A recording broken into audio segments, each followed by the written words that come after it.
Gopichand mass route లో ఎన్ని హిట్లు సొంతం చేసుకున్నా తన కెరీర్ లో ఎప్పుడు అప్ అండ్ డౌన్స్ కామన్ అయ్యాయి.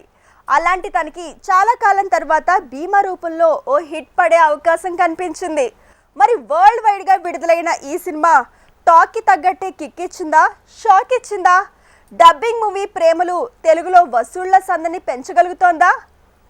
గోపీచంద్ భీమా, డబ్బింగ్ సినిమా ప్రేమలు రెండూ కూడా గామీతో పాటు ఈ రోజు బాక్సాఫీస్లో పోటీ పడ్డాయి.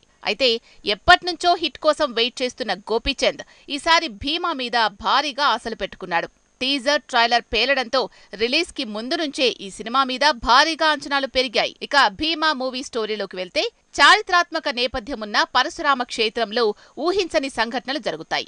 వాటిని ఛేదించేందుకు రంగంలోకి దిగిన పోలీస్ ఆఫీసర్గా భీమా జర్నీ మొదలవుతుంది. ఇంతకీ తను ఆ సంఘటనల వెనుకున్న రహస్యాన్ని ఛేదించాడా? పరశురామ క్షేత్రానికి తనకి ఉన్న సంబంధం ఏంటి అనేదే సినిమా కథ. భీమా పాత్రలో యాక్షన్ కి, డివోషన్ కి చాలా స్కోప్ ఉంది.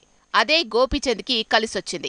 కథ, పాటలు, బ్యాక్గ్రౌండ్ మ్యూజిక్ అన్నీ మ్యాజిక్ చేస్తున్నాయి. ఇక choreographer turn director Harsha narration కి పాజిటివ్ రెస్పాన్సే వస్తోంది. సెకండ్ హాఫ్ స్లో నెరేషన్ అన్న కామెంట్స్ పక్కన పెడితే ఓవరాల్ గా పాజిటివ్ వైబ్రేషన్స్ పెరిగాయి. ప్రేమలు కథ విషయానికొస్తే ఒక హీరో ప్రేమించి అక్కడ విఫలమవుతాడు. తర్వాత హైదరాబాద్ లో గేట్ కోచింగ్ తీసుకుంటున్న తను మళ్లీ ప్రేమలో పడ్డం, ఆ అమ్మాయి తనకి ఓకే చెబుతుందా, తన జర్నీ ఎలా సాగింది అనేదే కథ. Naslen K Gafoor, Mathew, Mamitha Baiju, Sam Mohan and co పాత్రల్లో పాతుకుపోతే ప్రేమలు మూవీకి విష్ణు విజయ్ మ్యూజిక్ మ్యాజిక్ చేసింది.